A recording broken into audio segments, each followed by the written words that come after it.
I did not plan to change the balance of power in the Perseus Reach that day. I planned to buy scrap. The market on Cairo Station was the kind of place where dreams went to die, rusted bulkheads, flickering gravity plates, and merchants who smiled with too many teeth.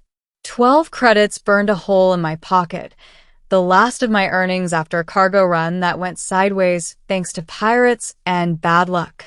12 credits could buy a cracked NAV chip, a ration pack, or, if you knew where to look, something forgotten. That was when I saw her. She stood on a low auction dais between a crate of decommissioned service drones and a vat-grown livestock pod. No chains. No collar. Just a simple restraint field around her wrists and a placard with a single line of text in trade standard. And no one human. Unregistered. Function unknown. She looked human at first glance. Too human. Pale skin, dark hair tied back, eyes that tracked everything with unsettling precision. She met my gaze and didn't look away. That alone set her apart from the others. The auctioneer droned on. Salvage Lot 47. Retrieved from a derelict beyond mapped lanes. No registry tags. No known affiliations. Starting bid. No one wants an unknown. A dealer beside me muttered. Could be diseased. Could be useless. Starting bid, 10 credits. Silence. I don't know why I raised my hand. Maybe it was the way she stood straight while everyone else hunched. Maybe it was the way she watched the room like she already owned it. 12, I said. The auctioneer blinked. Sold. 12 credits. Just like that, my life veered off course. They deactivated the restraint field and handed me a simple transfer token. No contract. No warnings. She stepped down from the dais and stood in front of me, close enough that I could see faint geometric patterns under her skin when the lights flickered. You didn't ask what I am, she said. Her voice was calm. Too calm. I figured I'd start with who you are, I replied. She considered that. You may call me Lyra. What happens now? I asked. That depends, she said. Are you freeing me or selling me again? I swallowed. 12 credits. My last. You're free. The words seemed to ripple through her. The patterns under her skin brightened for a fraction of a second, then vanished. Then, she said softly, you have made a very expensive mistake. Lyra didn't sleep. Not really. She would sit in the corner of my ship's common area, eyes closed, motionless for hours, then stand and ask precise questions about our location, our destination, and our fuel reserves. I was flying a patched-together freighter barely holding itself together with stubbornness and weld foam. She inspected it like a doctor examining a patient on life support. This vessel should not be operational, she said. It has character, I replied. She tilted her head. Humans assign emotional value to malfunctioning objects. Only the important ones. She didn't comment on that. Trouble found us 3 days out from Cairo's. A pirate frigate dropped out of slip space ahead of us, weapons hot.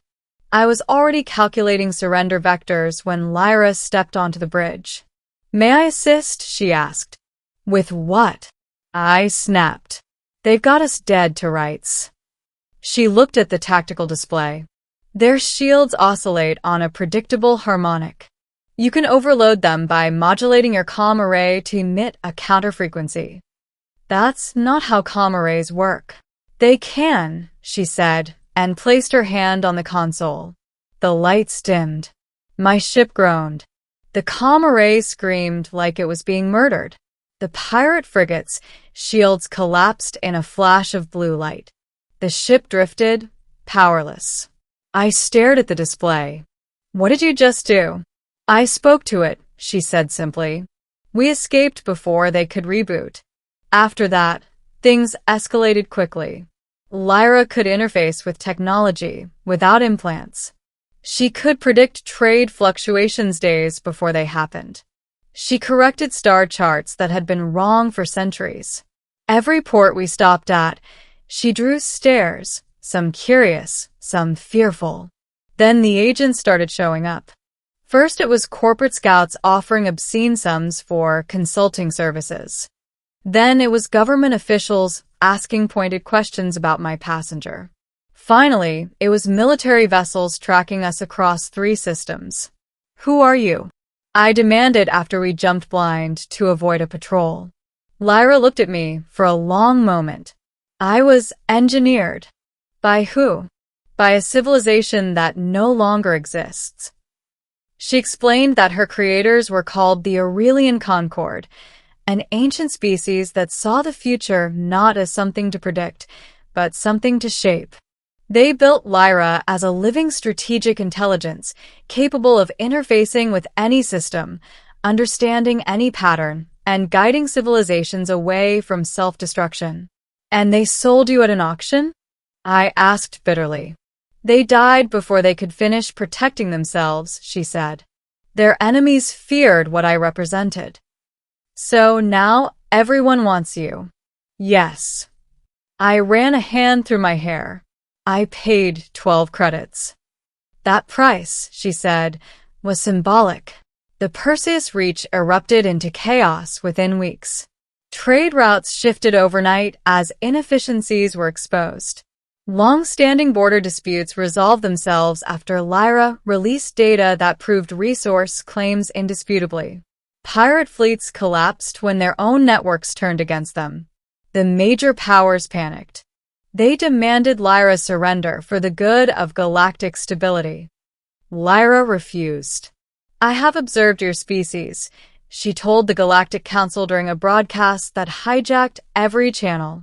"Humans adapt. Humans question. Humans choose compassion even when it is inefficient. That makes them suitable custodians." "Custodians of what?" the Council demanded. Lyra smiled, a human expression she had practiced. "Of the future." "They sent fleets. We fled to an uncharted system Lyra had marked on my NAV map, an Earth-like world hidden behind a natural slip space anomaly. Oceans. Forests untouched. A seed world," Lyra said. "Prepared long ago. It can sustain billions." "You planned this," I said. "I hoped," she corrected. The fleets arrived days later, blockading the system. The Council issued an ultimatum: surrender Lyra, or the planet would be sterilized. I stood on the bridge, staring at the planet below. "You could end this," I said quietly. "Give yourself up." Lyra shook her head. "If I do, they will use me to control, not to protect." "So what do we do?" She looked at me. "You trust me?" I thought of the auction. 12 credits. A choice made without thinking. Yes. Lyra extended her consciousness through the system. The anomaly flared. Ancient Aurelian constructs awakened, vast machines hidden in the gravity wells of the star. The blockading fleets went dark. No explosions. No debris. Just silence. A message echoed across the reach. This world is under human protection. Interference will not be tolerated. The Council folded within a year. Humans settled the world, not as conquerors, but as stewards. Lyra guided infrastructure, ecology, and governance, always advising, never commanding. As for me, I became a footnote. The man who spent 12 credits at a forgotten auction. Sometimes I sit on a hill overlooking the ocean, watching new cities rise. Lyra stands beside me, looking almost human. "You changed everything," I tell her. She shakes her head. "You did. You chose to free me." I laugh softly. Best deal I ever made. 12 credits for freedom. Turns out, she was worth an entire world.